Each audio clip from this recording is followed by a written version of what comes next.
belief is that science is not a truth. It's not a universal truth. And there's arguments that math is, but we can get to that What, later. that math is objective? Math is a universal truth. Yeah, I mean, But okay, but we'll get to that. But the point is science is not. Science is just these theories we develop, and every time we keep on adjusting them, right? Because we were talking about Newton's theory of gravity and how it's just, or his theory is that bigger objects attract smaller things to orbit around it, right? yeah. Yeah, and or it was because of what? It's The mass, inertia. the mass, yeah. Inertia.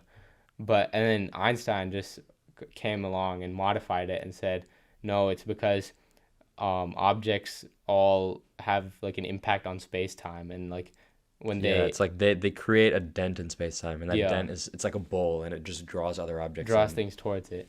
It's like So, if you're flushing the but we toilet, still and how use the water Newton's goes like that. yeah.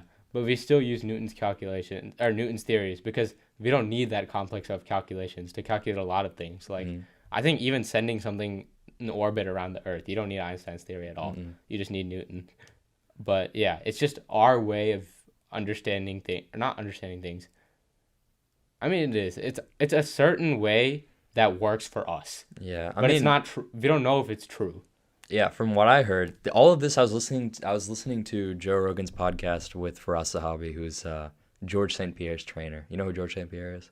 He's like one of the greatest mixed martial artists of all time, Okay. arguably the GOAT. Okay. But I don't know how their conversation even ventured into this. But Faraz is saying that a lot of our observations, we see point A and we see point B, but there's no way in ascertaining how point A gets to point B. And he's saying science is they're trying to explain the cause, but it's like it gets close. There's a truth, but science is like getting closer and closer to the truth, but it's not there yet. This is also what I was thinking about. For everything, you can keep asking why, right? We can say gravity. Why gravity? Oh, because of dent in space-time. Then why that dent in space-time, right? You can keep asking why. Even there's Einstein's theories, and Newton's theories that have been disproved. Like Newton's theory, a couple of his theories don't work in space, or they don't work on different planets with different gravity and stuff like that. Yeah, I don't know. My whole point is that you can keep asking why. Why does gravity exist? But then that's no longer science because science exists in a realm that we know, that we're familiar with, right? I think the basis of science is falsification. That whatever you're saying in the scientific world has to be able to be proven false. Otherwise, it's not scientific. If you can't prove something right or wrong, then it's not science. If I say God exists, there's no way to prove that right and there's no way to prove that wrong. Yeah. So it's not science. But everything that exists within science could theoretically be proven false. So let's say, we say gravity works the way it does, right? But you could prove that wrong with an experiment. Yeah. Like someone says, Once we have all those gravity tools. due to acceleration on Earth is 11.7 meters per second, which is squared, which is just not true. Yeah. You could throw something and you could figure out if that's true or not. But something like, does God exist? It doesn't exist in the realm of science. But Well, it does, but it's just not in the realm of science. It's not in human perception. It's not. But science is what we know. Yeah, it's human perception, but it's like human perception could increase as well with the aid of tools and technology. That's what I'm saying, though. Science has to be able to be falsified. If we can't falsify it, it doesn't exist within science yet. Sure. God is not a scientific topic. We all Yeah. agree on that. Yeah. Right? So even this is a little bit more about language, about how we define science. But yeah, that's what science is. So you can keep asking why, but when you keep asking why, you reach a point that's not within science anymore. And it's more philosophical rather than science. And I think that philosophy is just what we can't explain with science yet. That makes sense. It's just what exists beyond science. That's what I think philosophy like the is. things that Tesla was hinting at when he died. Oh, yeah. I mean, yeah. Kind of, maybe. Yeah. I don't know. I feel like philosophy in essence is just the study of self, and I think that the more you look towards external pursuits, Mm-hmm. the more it just leads inward. Yeah, I was looking up. And I think quantum mechanics is a big step towards that. I was looking up what philosophy actually is yesterday, and it made sense to me. I saw some definitions, but I don't know. That I'm still thinking about what you said about philosophy. That it's just outside, or it's just the things that we don't. the The things that we study don't of the understand yet. fundamental nature of knowledge, reality, and existence. Or it says fundamental questions concerning topics like existence, reason, knowledge, value, and mind. But knowledge about it's close. It's close to saying the truth, the truth. That's Like the one truth that's that science is trying to get I to. think that's like what when I was saying point A, point B earlier. yeah. And that there's a truth that occurs, but There- science is like pushing towards it, but it's not there yet. There is a truth. Because there's Will science ever reach that truth? Is science even capable of reaching that truth? Is it infinite? That's a question I think we should consider, because I don't think that why ever stops. it just keeps going. You can just keep asking why. There's a one truth, but we may never reach that truth. I think that's just outside of human perception. What? That we can't understand that. There's just external forces on the world. Like we can only understand the 3D world. Yeah. And maybe in a 4D, if the fourth dimension is time, Yeah. we can understand the 4D world. But like the thing in Interstellar. Yeah. At the end of the movie when I didn't watch it, but yeah. you never seen Interstellar? No. Really, it's a great movie. Yeah. But at the end of the movie, he's in this little vortex, little thing, that it's constructed by future humans, or like that's what they're assuming. Yeah. And it's just like 5D or 6D world, Yeah. and where time is like a physical factor. Uh-huh. Like if he walks forward, like there's something to do with the connection of space and time. Yeah, And if yeah. he walks forward, like he can see different events in his life. Yeah. And like time is a physical dimension. That's what it is. Yeah. If he walks forward, like moments in time pass. Yeah. And it's aligned with his daughter's bookshelf. Yeah. So if he goes to like the next point in his daughter's bookshelf, Yeah. he can see a different memory Uh-oh. that happened in that room. Yeah. And I mean, spoilers for Interstellar, but the main plot twist that happened in the movie, actually, we don't need to get into that. But that's just what I'm saying. That's just something that we can't even fathom happening. That time being a physical plane. So are you saying, is science ever gonna, or if science gets us that far and then there's still more to discover, then probably not, right? That science will never get close to the truth. Because if there's a time where we can have technology that leads time to be a physical dimension, the reason I brought up that story is that's something beyond our understanding. And your question originally was, can science ever reach the truth? And you even brought up the point, there's still, if we question something, we can keep going, why, until it goes outside the realm of science to begin with. So the reason I brought up the Interstellar thing is because I was just trying to say that, like, that's such an advanced point. And then if there's still more to discover beyond that, which there is, because those humans they're not the best, or they still have more scientific discovery to come. Mm-hmm. Then I was saying in that case, then yeah, science will probably never reach the truth. We'll get closer and closer, but there's still going to be that gap. Like, what's that graph in math? Exponential or logarithmic? No, what is that thing called? Logarithmic. No. I know they're all curves, but there's just one point that'll never reach, like a limit. There's one limit that'll never Horizontal limit. reach. Horizontal limit, what's it called? Yeah, whatever. You know what I'm talking about. Yeah, okay. Yeah. I think that's what science is like. Oh, like an asymptote? Asymptote, yeah. Yeah. But yeah, no. Another thing I was thinking about when you were talking about the, what's it called? Or when we were saying that there's a force that we don't know what that force is, was I was talking about this with someone yesterday, but basically there's a game called Go from East Asia, okay? It's more complex than chess, right? Because chess is so complex because there's more ways to open a chess game than there are atoms in the universe, right? So if we're thinking about chess, It's not open a chess game. It's just there's more chess games than there's atoms in the universe, yeah. Oh, okay. All right. Open a chess game is wild, bro. There's like 20 Okay, ways to open a chess then game. open a chess game might be stars in the universe. Okay, maybe. It's one of those. Sure. Okay. The point is, it's a complex game. It's a complex game, but Go is even more complex than that because the best chess AI, beat the best chess player a long time ago. Mm-hmm. But the best AI Go player still can't, or best AI Go still can't beat the best Go player. Okay? And then when they did have this game, the AlphaGo, like Google's Go AI versus the best Go player in the world. Keep going. Oh, okay. What happened was he made a move, and the AI predicted it to have not been the best move at that moment, right? But somehow it led to him winning the game. Yeah. But even he, like after that game, I'm pretty sure couldn't reason with the AI. He was like, "Oh yeah, the AI is right. That wasn't the best move." So But then how did he win? we have no reason why that, or we don't know why that move worked, right? Like it's a suboptimal move, but For some reason it worked.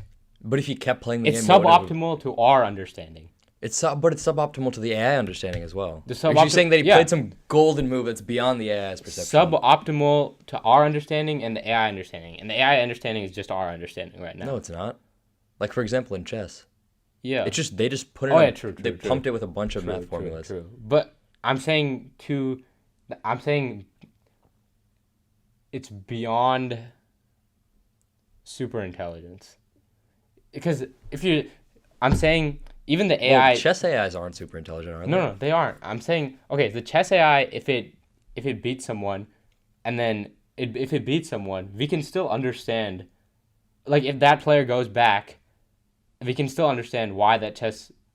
Because I don't know. When I said that the Go AI is our understanding, I mean that the chess AI also is our understanding, but it's just not one person's understanding, right? It's multiple people's understanding. If you think about it, yeah. right? It's nothing beyond what we have on Earth, Okay. right? Are we saying that move was something that was beyond Earth? Beyond what we have on Earth. That's what I'm talking about when there's that, or that's when you said there's a force that we can't understand yet. That's what I'm talking about. That it was beyond human understanding why that move worked. But even if we do figure that out, there's just something more to be asked. Like why? Why that? Why is this? Why? Like So in that case, is super intelligence ever possible? Because then an AI would just be constricted to the knowledge of humans, no? yeah, but there's a difference between super intelligence and singularity. I think singularity is the point when it goes beyond human understanding. So it like- starts learning on its own. Like God. It starts learning. No, Then what? it's just beyond human understanding. Oh, but is It the starts- fully realized version of a singularity God then? The fully realized version. Like something with just the no, absolute but truth. even in the singularity, it'll never approach God. It'll keep going. Oh, I see what you're saying. Yeah. Huh. So that's what I think. And that singularity, the thing is, if it starts learning on its own beyond human existence or beyond human knowledge, like does that count as consciousness? What if it starts building highways? Why? But it determines that highways are the most optimal thing to do. or Building whatever. highways I use as a metaphor because I saw that in that video too. He said, what if the robot, it goes beyond our understanding, right? Beyond humans. Mhm. What if it just starts doing its own thing? Is that consciousness? Like we kill ants, they're saying it could get scary to the point where, we kill ants to build highways. We don't really care about ants. We don't kill ants on purpose, but we build highways to destroy ants. Okay. Or not, we build highways and Or they we build destroy ants. highways, and as a side effect, we destroy ants. What if that AI becomes so intelligent? What if that AI becomes so beyond humans that it just starts doing its own thing? Can it start doing its own thing? I think it could. For right now, that's just a theoretical thing. There's no way that an AI can overcome the human experience. not the human. Because if it has the data, even if it has the memory of every single human being ever, That's super intelligent. that's super intelligence. But how does it even get to a singularity? Singularity is make something smarter than yourself. Yeah, but you can't. Yes, Or you there's how? That's what artificial intelligence is. Artificial intelligence, it has the ability to learn. Intelligence is not taking information, memorizing it. Intelligence is being able to learn. Okay. So it starts what is your learning. definition of learning then? It starts Because my definition is if learning is just if it's the same situation but a different approach. Meaning what? You have to elaborate on that. If presented with the same situation, you take a different approach than you do the first time. That's what learning is. Presented with If you go down to the bare bones of what learning is, that's what I see learning as. you what? Oh, you do something new. Sure. Okay. It's presented with all the information on Earth, right? Yeah. And it does something new that no one's ever done before. Yeah. Oh. Yeah. Well, can it? Can we program it to do something like that? Yes. If we can make because AI, it just learns things. It's not a computer program. AI is completely different from a computer program. Computer program just executes something. AI learns, keeps changing, it keeps adapting. We already have it. Not can we? We already have AI. Yeah, but we don't have super intelligent AI, and we're of course not It'll even just not keep even learning. close to. It'll just keep learning. It'll keep learning. Okay, but what if I don't know? Elon decides to put a chip in our brain, and it all feeds to some AI, and then that AI just becomes super intelligent. It has the memory and consciousness of every single person ever. And then it starts thinking on its own. It goes beyond. Can it? What? Can it? That's what artificial intelligence is. It has the ability to think like a human brain. Is that consciousness? That goes back to our question. But aren't the neural networks limited? What? Like the neural networks of a robot in its current state. We can't make it have infinite neural networks. Okay. They're just analyzing the point of or the way that it's formulated. They're analyzing the point or just how a human brain works, like the different neural networks. But human brains, they can create like new thoughts and stuff spontaneously. Mm-hmm. It's not based on anything we've seen before. So maybe it can't expand yet. Yeah, I don't because the scientists don't even understand how the brain works or how consciousness works. Yeah. So how can we create that if our understanding of ourselves is so limited? I misspoke. The singularity is when it can do that, then, I would say. Singularity is when it can what? It can expand on its own. Okay. And then the superintelligence would be when it's limited to the neural networks Of humans. collective of humans. Yeah. Because right now, or the way that I see AI is working is there's just some programming to where it adapts, or like the neural networks are like challenged and developed. Like the thought patterns and stuff. Neural networks are just thought patterns. Yeah. So the way to go from one thought to another, Yeah. it's just a pattern that we program. Oh, okay. Yeah. But then if we can't program it beyond ourselves because we don't even know how that works. Yeah. That's what I think. Yeah. So, but that would be the singularity, theoretically. Yeah. Well, when it starts learning stuff on its own. Yeah. I mean, it is learning things on its own technically, but it's not. It learns things beyond human perception on its own. We've said that so many times. Yeah. But I don't know. It's a large concept. It is a large concept. Yeah. Yeah, you left me with some thinking questions there. Yeah. I could make a shift. Shift into what? Philosophy. Okay, no. Let me keep talking about this. Yeah, then. sure. So now let's consider that truth. Okay. That universal truth. Mm-hmm. What is it? We can't define it. We don't know it. It's beyond our perception. Is it God? Yeah. Or is it something else? Or it's God / the universe. Which is what we were talking about in the previous Is episode. God and the universe the same then? I think so. You don't think... We're talking about this. There's two trains of thought where God is separate from creation and God is creation. But I think the only way in which we can conceive it is that God is creation, but he's also the creator. Like it just keeps expanding. It's infinite. That's what it is. Okay, but how can God be creation and the creator? Because God is everything. What? Like the universe. It's just He's everything. everything and more. Everything. Yeah, exactly. So it's both. That's what I'm saying. But then he's separate from his creator. Oh, not separate meaning I'm not saying separate meaning the universe is out of his reach. He controls the universe. Yeah. But that means he's separate. For you to be able to control the universe, you can't be the universe. Sure. Yeah. That's why I think he's separate from his creation. Well, our definition is just of God. It's just the ultimate truth. That's what the Hinduism definition of God is. He exists beyond the universe. The universe isn't it. That's not the final. There's something beyond the universe. Yeah, sure. He exists there. Yeah. The heavens. Yeah. Yeah. Or the heavens are part of the universe as well. Are they? Yeah, you can just play up the universe to anything. Because we don't know, there's Okay. no So it way depends for us to know the limit of the It universe. depends on your definition of the universe. It's infinite, yeah. Yeah. I think the end of infinity is what God is. Yeah. That would make sense. But then that's the truth. Yeah. The truth is the Okay. universe. What are the Hinduism definition of God is, or at least based off what I've read off Quora, it's just the ultimate truth. Yeah. Yeah. Cause Sachidananda. Yeah, sure. Yeah. Yeah. That makes sense. Yeah. So that's what, that's where I think all the that's what I think the truth is. Or I think that's a point that we've said we're never able to reach it. Yeah. But